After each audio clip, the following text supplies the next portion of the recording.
مرد ہو یا عورت, دونوں کی آنکھیں بھی کیا کرتی ہیں؟ زنا.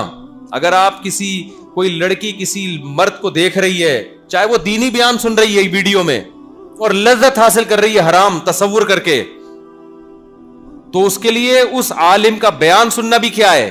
حرام ہے. کیوں؟ دینی بیان تو ہے, مگر اس بیان کے دوران گناہ کیا کر رہی ہے؟ اس عالم کو دیکھ کے اس سے حرام لذت حاصل کر رہی ہے, اس کے عشق میں مبتلا ہو رہی ہے. اور اگر کیونکہ کوئی لڑکا یہ کام کر رہا ہے, کسی لڑکی کی نعت بھی سن رہا ہے اور اس سے حرام لذت حاصل کر رہا ہے, تو گانا تو دور کی بات, نعت سننا بھی کیا ہوگا؟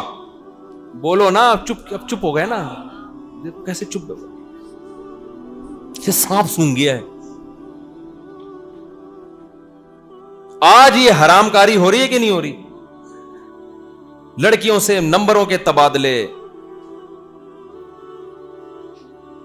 جو لڑکی پسند آئے گی چپکے سے جا کے نمبر پکڑا دیں گے اس کو, وہ بھی رابطہ کر رہی ہوگی, پھر گپے لگا رہے ہیں پوری رات بیٹھ کے. یہ حلال ہے حرام ہے؟ اللہ میاں نے آپ کے پاس عورت تک جانے کا صرف ایک راستہ رکھا ہے, اس کے ماں باپ کو نکاح کا پیغام بھیجو, قبول ہو جائے ٹھیک ہے, نہیں ہو جائے دفع کرو, لعنت بھیجو.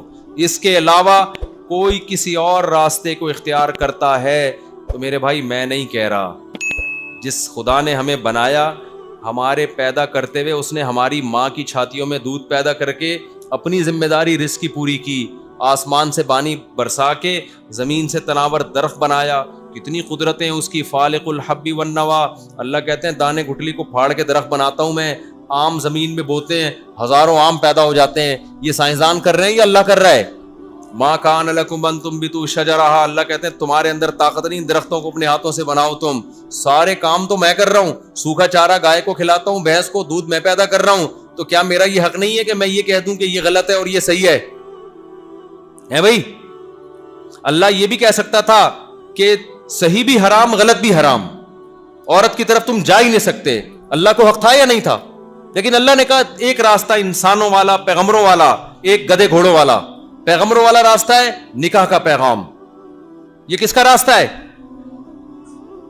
ہمارے نبی صلی اللہ علیہ وسلم کی بیٹی حضرت فاطمہ رضی اللہ عنہا, جو جنت کی عورتوں کی سردار, جب بالغ ہوئیں نکاح کے پیغام آنا شروع ہوئے. آپ نے فرمایا ان کا نکاح میں کس سے کروں گا؟ علی سے. یہ کس کا طریقہ ہے؟ بولو, پیغمبروں کا. حضرت موسیٰ علیہ السلام جب مدین گئے, ایک لڑکی کی خدمت کی آپ نے, کنویں سے پانی نکال کے پلایا. ان لڑکیوں کے بھائی نہیں تھا کوئی جو گھر کے باہر کے کام کرتا. وہ لڑکی نے اپنے والد کو بتایا. قرآن کہہ رہے والد نے کہا موسیٰ کو بلا کے لاؤ, میں ان کو اس کا کمیشن دینا چاہتا ہوں جو انہوں نے خدمت کی ہے. جاءت احداہما تمشی علی استحیاء, قرآن کہتا ہے دو بیٹیاں تھیں ان کی بزرگ کی, شرم و حیا کے ساتھ ایک چلتی ہوئی آئی. اللہ نے اس کی شرم و حیا کو بھی کیا ہے؟ ہائی لائٹ کیا قرآن میں. اس سے پتا چلتا ہے اللہ کو لڑکیوں میں بے حیائی پسند نہیں ہے, شرم اور حیا پسند ہے. تبھی قرآن کہہ رہا ہے ایک حیا کے ساتھ چلتی ہوئی موسیٰ کے پاس آئی. شرم آ رہی تھی اس کو حضرت موسیٰ سے بات کرتے ہوئے بھی, کیونکہ نامحرم مرد تھے نا, لیکن مجبوری گھر میں کوئی مرد نہیں ہے. اللہ نے اس کی شرم کو قرآن میں بیان کیا. کیوں؟ اللہ کو اس کی حیا کے ساتھ چلنا اتنا پسند آیا, اللہ نے کہا میں اس کو موسیٰ کی بیوی بناؤں گا, اب کلیم اللہ کی, اس کی حیا کی وجہ سے.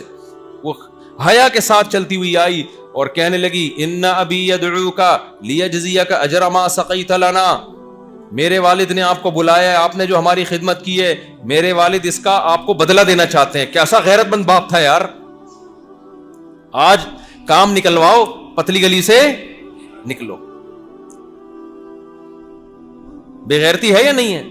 کام نکلواتے ہیں, اس کے بعد بھول جاتے ہیں کون صاحب کس سے ملنا ہے بھائی آپ کو. ابے تجھی سے ملنا ہے, تو وہی تو ہے جس کو میں نے جاب دلوائی تھی, تو وہی تو ہے جو اس دن قرضہ لینے آیا تھا. حضرت موسیٰ نے جو ان لڑکیوں کی خدمت کی فری میں کی, اللہ کی رضا کے لیے. یہ کمزور عورتیں ہیں, ان کے باپ نے سوچا کہ کی تو فری میں ہے, لیکن ہم خاندانی لوگ ہیں, کوئی فری میں بھی کرتا ہے خدمت, ہم اس کو اس کی اجرت بولو نا دیتے ہیں. خاندانی ہونا نا اپنا ہر جگہ خاندانی ہونا ثابت کرتا ہے. یہ خاندانی لفظ میں نے سبزی والے سے سیکھا ہے جو پیسے لے کے بھاگا ہوا تھا. مجھے کہتا تھا, میں نے کہا یار مجھے بہت لوگوں نے پیسے کھائے ہیں میرے. کہہ رہا تم نے کبھی کسی خاندانی آدمی کو پیسے نہیں دیے. اس دفعہ جو تم پیسے دے رہے ہو نا مولوی صاحب, مفتی صاحب, خاندانی کو دے رہے ہو, سوچ سمجھ کے دیا کرو. میں نے دے دیے, انگوٹھے رہ گئے میرے پاس.